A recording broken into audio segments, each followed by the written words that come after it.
Student, welcome to my channel IT park. आज हम लोग इस वीडियो में स्विच स्टेटमेंट पढ़ेंगे।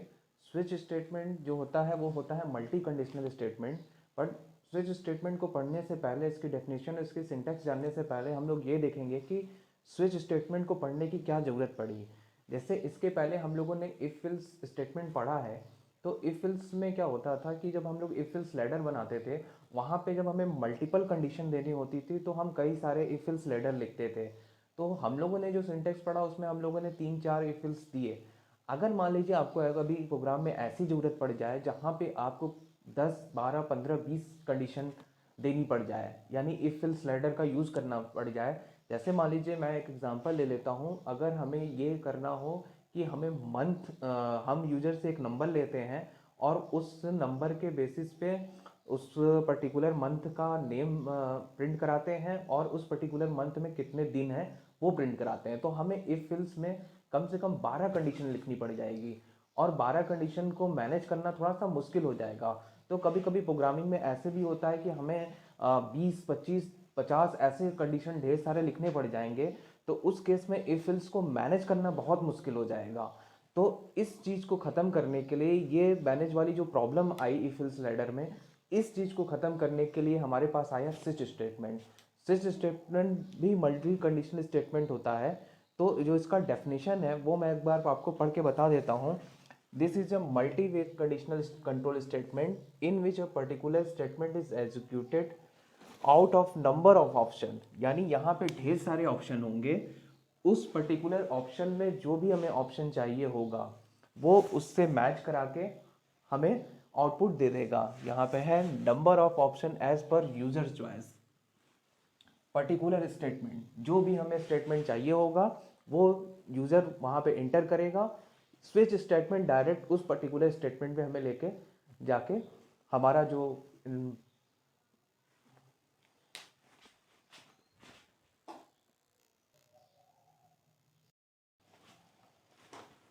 हमारा जो स्टेटमेंट होगा स्विच उस पर ले जाके हमें डायरेक्टली वो स्टेटमेंट परफॉर्म करा देगा।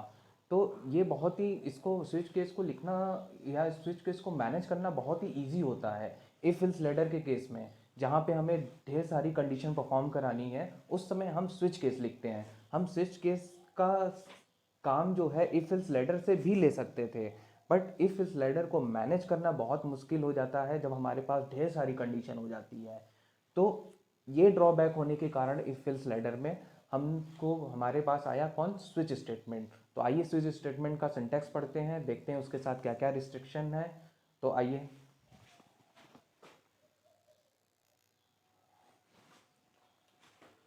तो स्टूडेंट आइए हम लोग स्विच का एक बेसिक सिंटैक्स देख लेते हैं। यहाँ पे भी ब्रेक वेक मैंने नहीं लगाया है, तो उसको देख के आपको घबराने की ज़रूरत नहीं है। ब्रेक का यूज़ होता है अलग से इसमें। तो आइए सबसे पहले हम सिंटैक्स देखते हैं। यहाँ पे आपको स्विच, यहाँ पे आप क्या कहते हैं, जो भी एन या कोई वेरिएबल देंगे अपना, ठीक। और यहाँ पे एस केस 1, यहाँ पे सेमी कॉलन नहीं है, यहाँ पे कॉलन है, ठीक। Case 2 colon, case an statement, यानी केस के बाद आप स्टेटमेंट लिखेंगे। केस 2 है, फिर यहाँ पे जो भी स्टेटमेंट आपको लिखना है केस एन तक, यानी आप ढेर सारे इसमें केसेस बना सकते हैं। जो हम लोग कंडीशनल स्टेटमेंट में ढेर सारे कंडीशन बनाते हैं, आप यहाँ पे एक बहुत ज़्यादा स्टेटमेंट बना सकते हैं, केस बना सकते हैं और स्टेटमेंट परफॉर्म करा सकते हैं। और फिर यहाँ पे एक होता है, इसमें एक ऑप्शन होता है डिफ़ॉल्ट केस। डिफ़ॉल्ट केस होता है ये क्या कहते हैं, ऑप्शनल होता है, आपके ऊपर डिपेंड करता है कि आप डिफ़ॉल्ट केस देना चाहते हैं कि नहीं देना चाहते हैं, ठीक। वो नॉट नेसेसरी केस है। तो स्विच में सबसे पहले यहाँ पे आप ऊपर यूजर से चॉइस मांगेंगे, आप एन में चॉइस को इंटर कराएंगे और स्विच में जब वो आपका कंट्रोल आएगा तो स्विच केस उस पर्टिकुलर नंबर को अपने केसेस से मैच कराएगा। अगर उसको केस नंबर 2 मिलता है तो वो सीधे यहाँ से स्विच पे मैच कराने के बाद सीधे केस नंबर 2 पे आ जाएगा और स्टेटमेंट नंबर 2 को परफॉर्म करा देगा और उसके नीचे भी जितने भी केस लिखे होंगे उन केसेस को भी परफॉर्म कराएगा।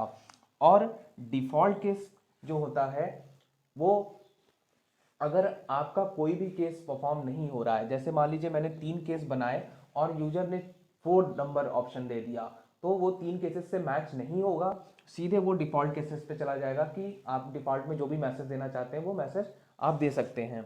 यहाँ पे जो स्विच में एन है, यहाँ पे आप क्या कहते हैं कोई एक्सप्रेशन भी दे सकते हैं, मैथमेटिकल एक्सप्रेशन लिखना है तो वो भी दे सकते हैं। तो यहाँ पे जो अलाउड डेटा टाइप है वो है बाइट, शॉर्ट, इंट, कैर, स्ट्रिंग, यानी आप इतने डेटा टाइप यहाँ पे दे सकते हैं। जैसे मैंने यहाँ बोला मैथमेटिकल एक्सप्रेशन, तो जैसे आप यहाँ पे n into two minus one दे दिया, और अगर आपने n की जगह 1 दे दिया तो ये आ जाएगा 2 माइनस वन, यानी केस 1 मैच कर जाएगा। तो यहाँ पे आप मैथमेटिकल एक्सप्रेशन भी दे सकते हैं। तो ये था तो बेसिक सिंटैक्स। अब हम लोग इसमें कुछ केसेस बना के पढ़ेंगे जिससे कि हमें स्विच की कंट्रोलिंग समझ में आ जाए बहुत अच्छे से। तो हम लोग चलते हैं इसमें कुछ केसेस बनाते हैं।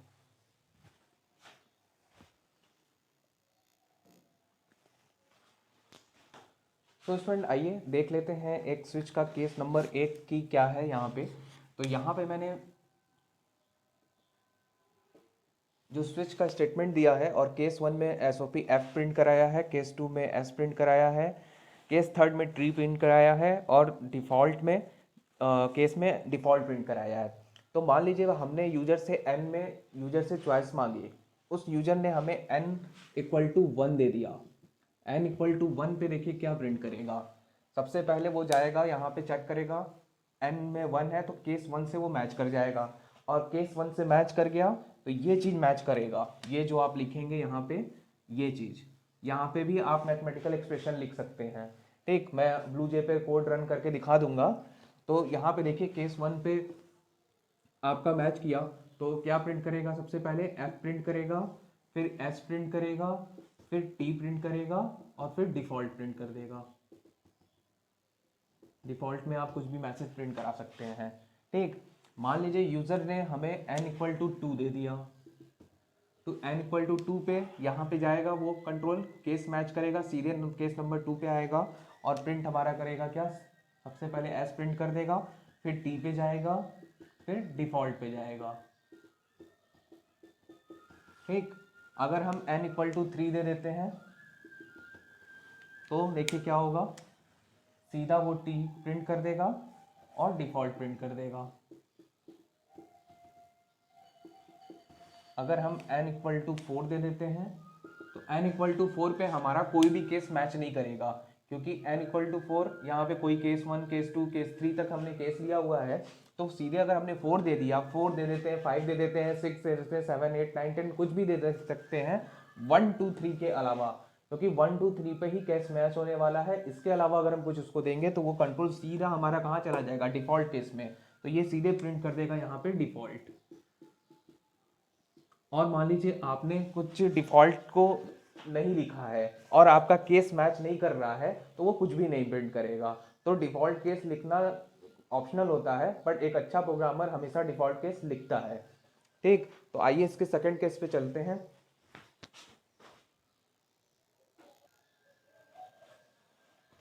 सो स्टूडेंट आइए हम लोग केस 2 पढ़ लेते हैं। केस 2 में पढ़ने से पहले मैं आपको ब्रेक के बारे में थोड़ा सा इंट्रो दे देता हूँ। जो ब्रेक स्टेटमेंट होता है वो हमें किसी पर्टिकुलर लूप से बाहर करने का काम करता है। यहाँ पे लूप नहीं है, बट जो ब्रेक का यूज़ है वो हमें इनर लूप में से वो बाहर कर देता है। तो कभी भी जब भी हम किसी लूप में हैं या किसी स्टेटमेंट में हैं या इस तरह के कंपाउंडिंग में है, तो हमें अगर ब्रेक मिलता है तो वो उस कंपाउंडिंग से हमें बाहर कर देता है।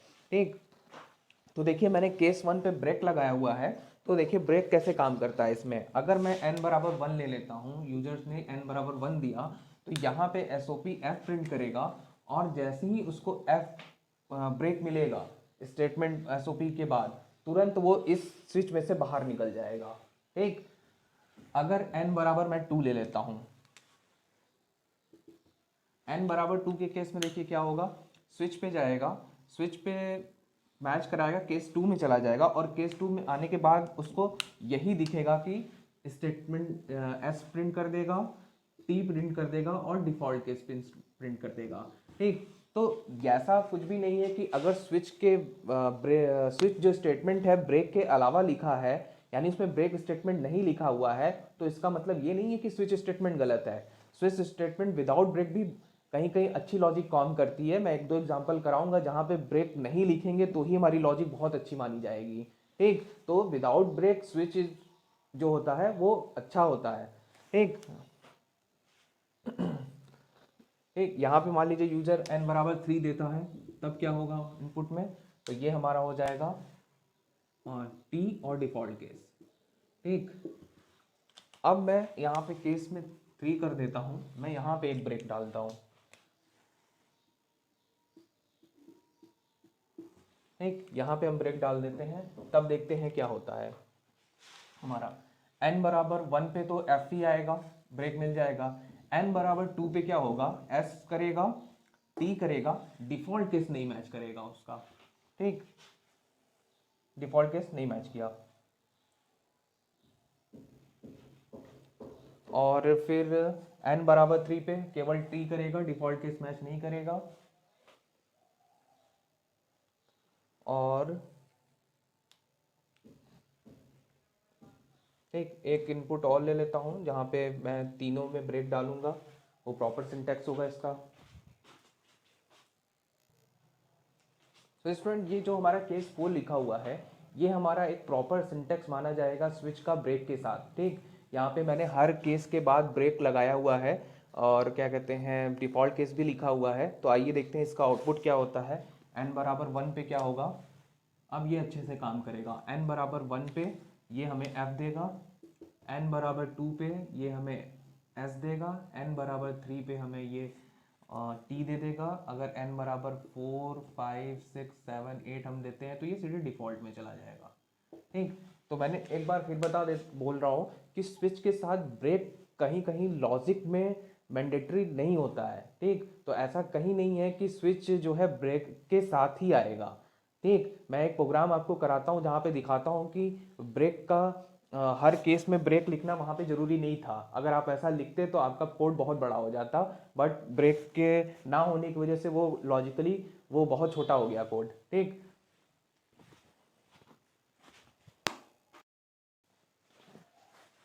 तो स्टूडेंट आइए हम लोग एक एग्जांपल पढ़ लेते हैं। ये कोड ही है, और यहाँ पे आपको ब्रेक का बहुत सही यूज़ पता चल जाएगा कि ब्रेक कब कहाँ कैसे यूज़ किया जाता है।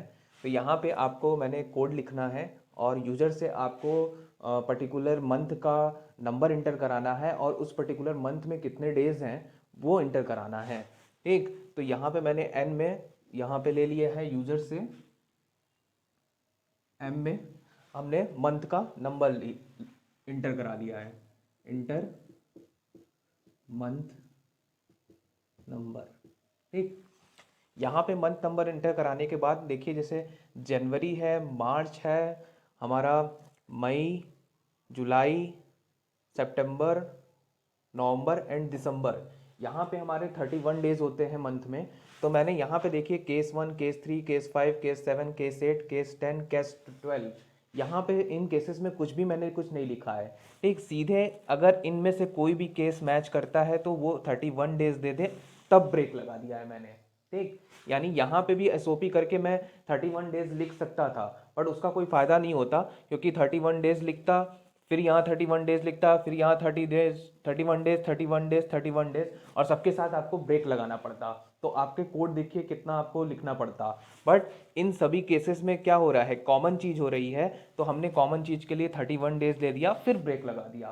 तो ये होता है ब्रेक का यहाँ पे यूज़। ठीक, उसी तरह केस नंबर 4 है, 6 है, 9 है, 11 है। यहाँ पे ये अगर यूजर 4 6 9 11 देता है तो नंबर ऑफ जो होंगे मंथ में वो होंगे 30। तो उस कंडीशन में मैंने एसओपी 30 करा दिया है, और यहाँ पे ब्रेक मार दिया है। ठीक, ब्रेक लगा देने के वजह से यहाँ पे कंट्रोल रुकेगा। तो देखिए अगर इनमें से कोई केस अगर हमारा मैच करता है तो वो 30 डेज प्रिंट कर देगा। अगर आप यहाँ पे इस तरह से भी लिख सकते थे, केस 4 में एसओपी 30 डेज फिर ब्रेक, केस 6 में एसओपी 30 डेज फिर ब्रेक। तो ये काम भी कर सकते थे, बट हमको इस काम की करने की ज़रूरत नहीं थी। यानी हमारा था कि बस 4 6 9 10 11 में जो भी कॉमन पार्ट है तो उसको मैंने एक साथ लिख दिया, और एक साथ लिखने की वजह से इसमें इन चारों में से कोई भी केस मैच करेगा वो 30 डे प्रिंट कर देगा। ठीक, केस 2 में, ये केस 2 है, लीप ईयर की वजह से वो 28 या 29 दिन का होता है फरवरी, तो मैंने इसको एकदम अलग बनाया है, 28 या 29 डेज केस 2, और यहाँ पे मैंने ब्रेक डाल दिया। एक अगर यूज़र 2 देता है तो उसको 29 28 प्रिंट करके दिखाए, और डिफ़ॉल्ट में मैंने लिखा है ब्राउन इनपुट। यानी अगर वो यूज़र 12 के अलावा कोई नंबर दे देता है, मान लीजिए उसने 0 दे दिया, -1 दे दिया, -3 दे दिया, 14 दे दिया, 13 दे दिया, तो उस केस में हमारा डिफ़ॉल्ट में हमारा कंट्रोल चला जाएगा और वो बोल देगा उसको रॉन्ग इनपुट। ठीक स्टूडेंट, अब हम लोग कुछ प्रोग्रामिंग एग्जांपल करेंगे जिससे हमें स्विच का यूज़ और ये सिंटेक्स और अच्छे से समझ में आ जाएगा, और मैं ये कोड आपको ब्लूजे पे रन करके दिखा भी दूंगा। ठीक स्टूडेंट, तो प्लीज़ इस चैनल को सब्सक्राइब करिए, अपने दोस्तों के व्हाट्सएप ग्रुप में शेयर करिए। Good luck, thank you.